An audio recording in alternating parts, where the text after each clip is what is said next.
చూడాలిగా మరి. సో ఎలా అనిపిస్తుంది బిగ్ బాస్ సీజన్ 9? ప్రస్తుతానికి చిరాకు వస్తుంది. ఎందుకంటే హెల్త్ బాగాలేదండి.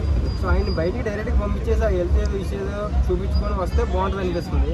ఆ లోపలికి బయటికి అంటే అది ఎలా ఉందంటే దొంగ పోలీస్ ఆట ఆడినట్టు అయితే అనిపిస్తుంది అన్నమాట.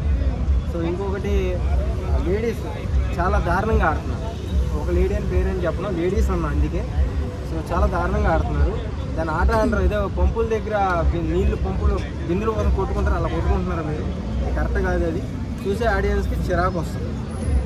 అంటే ఇప్పుడు మాధవి గారు ఎలా ఆడుతున్నారు? దాని ఆట అనకూడదు. అదేంటంటే అది ఒక ఉప్పినలాగా ఆడుతున్నారు. అంటే అయితే మీద పడిపోద్ది, లేకపోతే సైలెంట్ అవుతుంది. ఎక్కువగా మీద పడతామే కనపడుతుంది. అంటే అరవటం చేయటం అంటే శ్రీనివాసరావు గారు మరి ఏం నేర్పించారో ఇంకా అయితే అర్థం కావట్లేదు. కానీ అవి ఎందుకు అలా అడుతుందో అర్థం కావట్లేదు. అంటే మరి తనుజ అరవట్లేదా?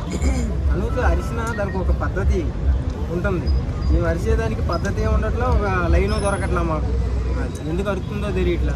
ఏం బీపీ టాబ్లెట్ ఏమైనా ఉంటే తొందర వేసుకోండి. నాగార్జున గారు ఇవ్వండి. అంటే ఇప్పుడు మాధురి తనుజ వాళ్ళిద్దరు ఫుడ్ విషయంలో గొడవ వచ్చింది కదా, సో ఎవరు కరెక్ట్ అనిపించారు? ఫుడ్ విషయంలో కరెక్ట్ అంటే తనుజ అనుకో. ఇప్పుడు తనుజకి అలాగే కళ్యాణ్కి వాళ్ళిద్దరు గొడవ అవుతుంది కదా, సో అది ఎలా అనిపిస్తుంది? అది ఎలా అనిపిస్తుందంటే కళ్యాణ్ ఇస్ గుడ్ అనిపిస్తుంది. తను కావాలని చేస్తున్నట్టు మోసం మగానటి ఇలాగ చూస్తుంది. ఇది కరెక్ట్ కాదు. ఒకప్పుడు నువ్వు నవ్వితే బాగుంటావు, నువ్వు ఏడితే నేను చూస్తా, నువ్వు ఎలా ఉన్నా నేను చూస్తా అన్న మనిషి ఈ రోజున పట్టుకోవద్దు, దూరం జరుగు అంటే అవసరానికి వాడుకున్నట్టుగా కనపడుతుంది. ఇప్పుడు లేడీ టైగర్ అని చెప్పి తనుజ అని అంటున్నారు కదా, సో టైగర్ కొట్టే అవకాశం అంటారా? లేదు, దాకా లేడీస్ వెళ్ళరబ్బా, సమస్య లేదు. నాగార్జున గారు ఒక అబ్బాయికే ఇస్తారు, అది పక్కా రాసి పెట్టుకోండి. అమ్మాయిలకి కప్పు రాదు అంటే అమ్మాయిలు తక్కువ అని కాదు, కప్పు వచ్చే అంత అక్కడ ఎవరో లేరు. సంజన గారు లేరు అంటే ఆ అమ్మాయి కాదా? అమ్మాయిలు అందరికన్నా నేను ఇక్కడ స్ట్రాంగ్ అది నేను అంటలా. ఆడియన్స్ లో పోల్ ఏంటంటే జెంట్స్ కి ఎక్కువగా ఉంది. ఎవరు లేరు, అందరూ ఒకటి. అంటే ఎందుకు నచ్చట్లేదు? వాళ్ళ గేమ్ పరంగా నచ్చట్లేదా, లేదంటే మాట్లాడే విధానంగా నచ్చట్లేదా? ఎందుకు నచ్చట్లేదు అంటే తప్పు ఒప్పు అయినా సరే సీజన్ 8 కొంచెం బెటర్గా అనిపించింది వాస్తవంగా. సీజన్ 9 అసలు కామన్ మ్యాన్లు అన్నారు, వాళ్ళు ఎందుకు వచ్చారో తెలియదు, ఎందుకు బయటికి వెళ్ళిపోయారో తెలియదు. ఎవరెవరో వస్తారు, ఆమెమో పచ్చల ప్రమోషన్ చేసుకుంటాకు వచ్చింది, వెళ్ళిపోయింది. తిని అరే ఎందుకు వస్తారు, ఎందుకు తీసుకుంటారో అర్థం కాదు. జనాలకు మెసేజ్ వచ్చే వాళ్ళని తీసుకోండి, ఒక డాక్టర్ను లేదా ఒక టీచర్ను, ఇలా చిన్నపిల్లలకు ఒక మంచి మెసేజ్ వచ్చే వాళ్ళని తీసుకోండి. వీళ్ళని ఎందుకు తీసుకుంటారు? ఆల్రెడీ యూట్యూబ్లో చూస్తున్నాం, ఆల్రెడీ సీరియల్లో చూస్తున్నాం, ఇన్స్టాగ్రామ్లో చూస్తున్నాం. మళ్ళీ తీసుకొచ్చి ఆ జుట్లు పీసుకోవటాలు ఏంటి, ఆ కొట్టుకోవటాలు ఏంటి? అరే మంచిగా ఉన్నోళ్ళే మంచిగా తింటారు, మీరు ఫుడ్ కోసం కొట్టుకుంటున్నారు. నాకు అసలు అర్థం కావట్లేదు. అలాగే ఇప్పుడు డెమన్ రీతు వాళ్ళిద్దరు లవ్ స్టోరీ ఎలా అనిపిస్తుంది? వాళ్ళ గేమ్ మీద ఫోకస్ ఎక్కువ ఉందా, వాళ్ళ ఇది మీద ఎక్కువ ఫోకస్ ఉందా? లవ్ స్టోరీయా?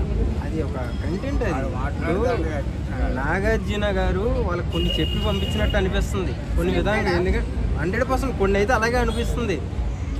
కామ్గా ఉంటారు, మళ్ళీ కామ్గా అవి చేసుకుంటారు. ఇది అంటే ట్రోల్స్కి కావాలని మీరు అందిస్తున్నారా? నాకు అర్థం కావట్లా. నాగార్జున గారు మిమ్మల్ని అడుగుతున్నాను నేను. సైలెంట్గా ఉన్నంతసేపు ఆడియన్స్ టీవీ ముందు అలా చూస్తారు, ఒక్కసారి కూర్చొని అగ్గు తీసుకుంటారు. అరే అది ఏం జరుగుతుందో అర్థం కావట్లేదు. అంటే మీరు ఏమన్నా ప్లాన్ చేసి పంపించారా ఏంటి అర్థం కావట్లేదు. ఓకే, రేపు ఎవరు ఎలిమినేట్ అవుతారని మీరు అనుకుంటున్నారు? రాతోడు 100%. ఎందుకంటే అంటే ఇద్దరు 50-50 ఛాన్సెస్. సో ఈయన అనుకుంటున్నాను, ఎందుకంటే చాలా మెతగ్గా ఉంటున్నాడు. ఫస్ట్లో ఎంత ఊపు ఉందో ఆ ఊపు అయితే తగ్గింది. సో ఆ ఊపు కానీ మళ్ళీ పాస్ అయితే కనుక 100% ఉంటాడు, లేదంటే వచ్చేస్తాడు. అంటే లాస్ట్ 2 వీక్స్ బాగా కనిపించలేదు అన్నారు, మళ్ళీ నేను గేమ్ చూసుకున్నట్టయితే చాలా బాగా కనిపించలేదు. అంటే అన్న ఉండేది ఇంత, కెమెరాలు అంత హైట్లో పెట్టారు. ఏడ స్వామి వాళ్ళు కెమెరామెన్ ఎడిటర్లు మీకే చెప్పేది, మీరు ఆపోజిట్లోనే ఉంటారు. అంటే చూసే వాళ్ళకి ఎక్కడో ఉంటారు అనుకుంటారు, కానీ మీరు లోపలే ఉంటారు కదా. కొంచెం జూమ్ చేయండి, ఆయనకి కొంచెం ఆయన కనపడేటట్టు చేయండి. అప్పుడు వీళ్ళు అడగరు, ఈ క్వశ్చన్ అడగరు నన్ను. అంటే అలా కాదు, టాస్కుల్లో కానీ లేకపోతే హౌస్ హార్మోనీలో కానీ మిగతా వాళ్ళందరూ కనిపిస్తున్నారు కదా, సో ఈయన ఎందుకు కనిపించట్లేదు అని. కనిపించట్లేదు అంటే తగ్గాడని నేను అందుకే చెప్తున్నాను, అందుకే బయటకు వచ్చేస్తాడు అంటున్నాను నేను కూడా. Okay, thank you.